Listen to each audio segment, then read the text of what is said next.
Hello, I'm Thomas Yee, violinist and founder of Bay Fine Strings, and I'd like to welcome a good friend of mine, Ulf Johansson, who is a bowmaker from Sweden, and he is now being featured on episode 4 of the Meet the Maker series, and just want to welcome you to the series. Thank you. Do you mind telling us a little bit about your background in getting into violin and bowmaking?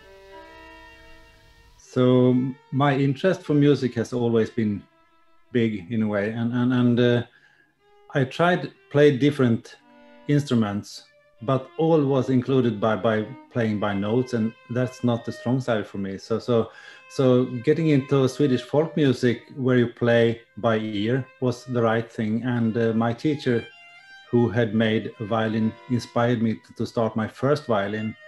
And soon I came into bow making, and someone talked about bows, and I thought, well, what can this little piece of wood and horsehair be of interest? But when getting into it, I'm totally lost since mid 80s, in beginning of 80s, mid 80s into bows. So, well, what can I say?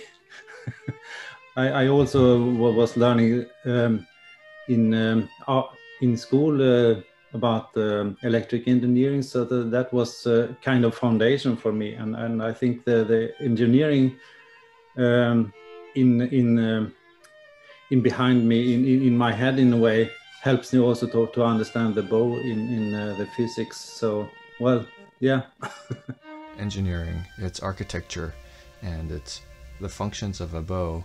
It makes so many mechanical properties, and the beauty of organic material.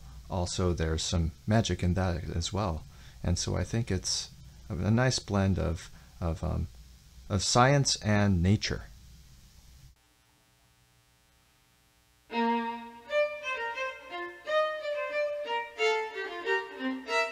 What drives your ideas most in your making? I've always been driven by high execution level for both aesthetics and also for the function. And there is the mechanics and the art going together in a way. But I've always been super curious about choice of material and what the impact of the playability and the sound quality for different materials, different cambers, different tapering, and so on. So well, many areas, and it's every year coming back or similar.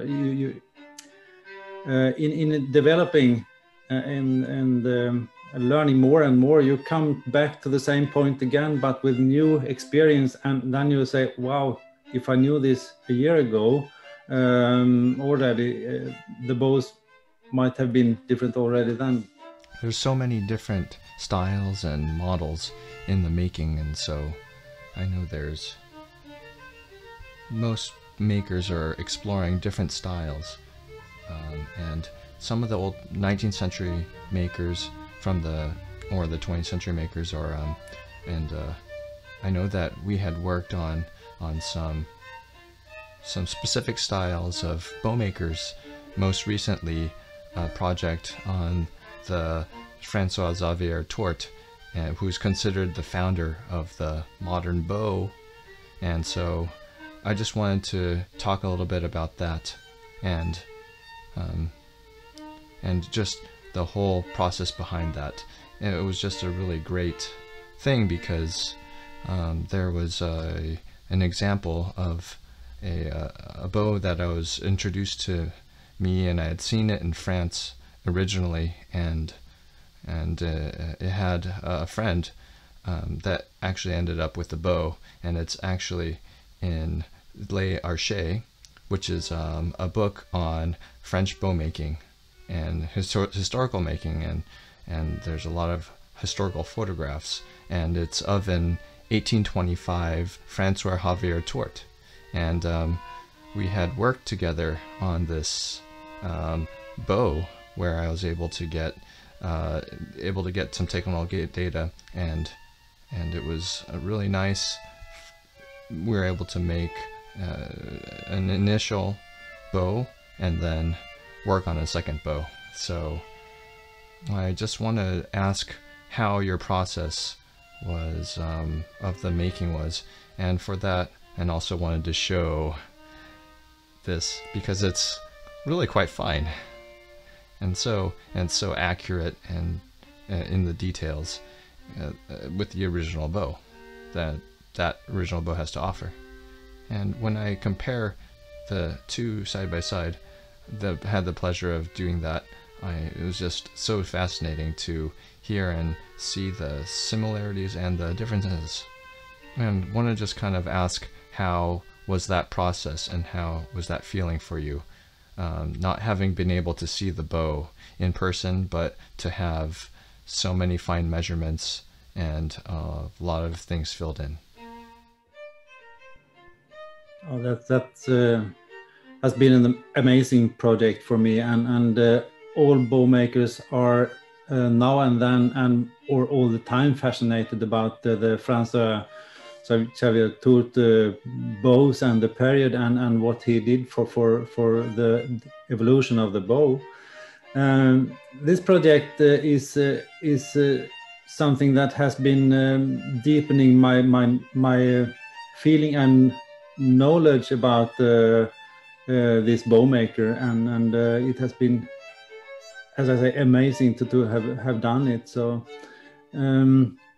we bow makers, we tend to come back. Many of us come back to this eminent bow maker now and then, and this has been a period where I deepen again. I have had contact with other bow makers to collect information. I have the books and this special bow I have in three different photo folders in my computer now, from old pictures from Milan and the book you just showed and the fantastic pictures you helped me to get. Well, we must know that François was a bow maker with super good. What shall I say? He was an artist in high level. You can see how often do you see two bows that are alike? No. And I feel many times the same. Well, I like to make bows that are kind of look like each other, but I also feel every piece of wood is different from the other. So somehow I want to use my knowledge that I collect to make the best of every piece of wood. And this is why I also like to come back to François' bows. So, well, I started this year making the first one, and by coincidence, we talked about it. I showed pictures for you, and you said, well, I can help you. And that was, wow. So, well, from that on to the ready bow, I'm incredibly happy. I did want to ask you about a viola bow also that you had made, and which is not of a Tourte model. It's actually more of your own model, right? And could you tell us a little bit about this viola bow that's here? The model is kind of my interpretation or my collection of feelings and aesthetics from bows from let's say 1800 up to 1850, 60, 70 there. And of course also influenced by my modern colleagues that are amazing bow makers as well. So, well, it's first of all, the piece of wood is, wow, it's incredible nice piece of wood, and I was so happy to use it and made an octagonal stick from it, and it has a fire in it, well, I when I make bows, I don't like to work with super stiff sticks, because they in my opinion I cannot handle them to make a good sounding bow, to be say it easily.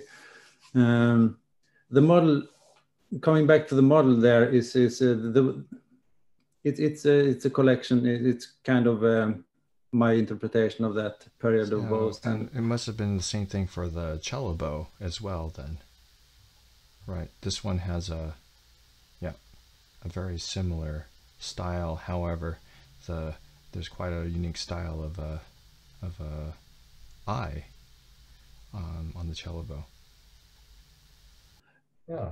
Now and then I get inspired by kind of Nicolas Mer and this reindeer. No, he used ivory. I don't. Yes, reindeer is what you.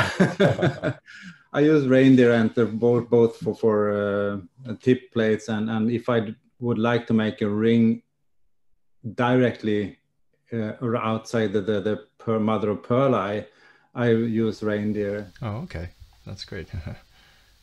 And so I wanted to ask you about the area in which you live and work.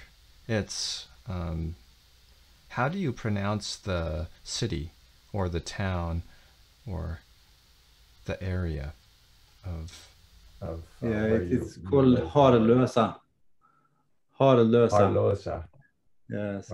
In south of Sweden, region of Skåne, Scania.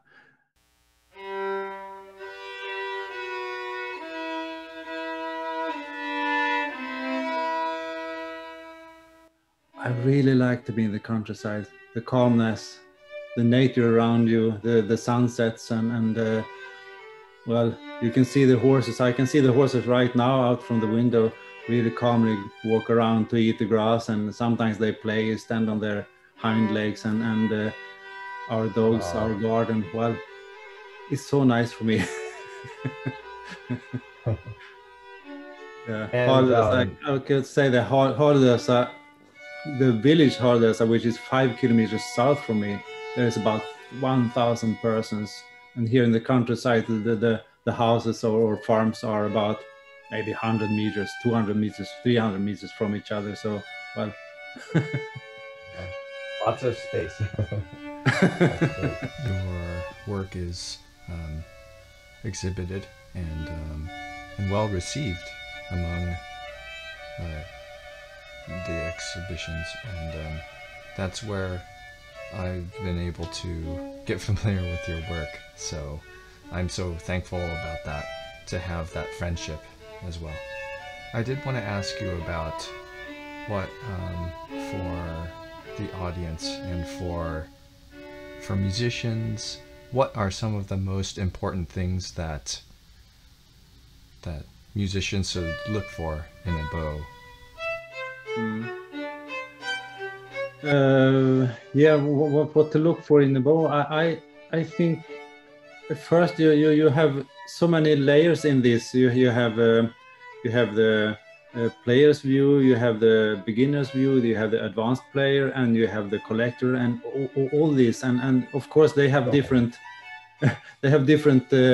kind of goals what to look in for a bow, but I think when you are kind of good professional musician or a student that is going up level, so I think if you look for something to play, I would say that you will have the best value of purchasing a modern. Okay, I'm a modern bow maker, I know, but if you look at the quality you get from modern bow makers today, of course all my colleagues, you have a freshly made bow with no cracks and well executed stick and everything, so you will get very, very good value for money there, I would say. Old bows can be they can have cracks in frogs, for example. The frog is rolling on the stick, which is not no advantage for the playability, I would say, and right, yeah. Good fitting of frog, stick that is well nicely cambered in harmonic goes well together with the tapering and so the playability and sound, how the hair is taking the string to vibrate the way you want and such. This is so important, of course. Why do we have a bow? Yeah, because we would like to have it as a prolongation of our arm to feel the string in our hands in a way. That's if you have a really nice bow and can handle it, you can feel the string directly in your hand and how to kind of play with it to get the sound and yeah. I completely agree that the feel is so important to, especially for myself as a player. I find that when a bow that works, it feels as if it's not there almost. It's that it's there, but you can get the feedback where it's a part of your body, and that's a great feeling. I want to thank you so much for the collaboration that we've had. Thank you, Thomas. It has been great to talk to you too, and our contact, our good contact together is really so helps me to develop as a bow maker. So thank you very much.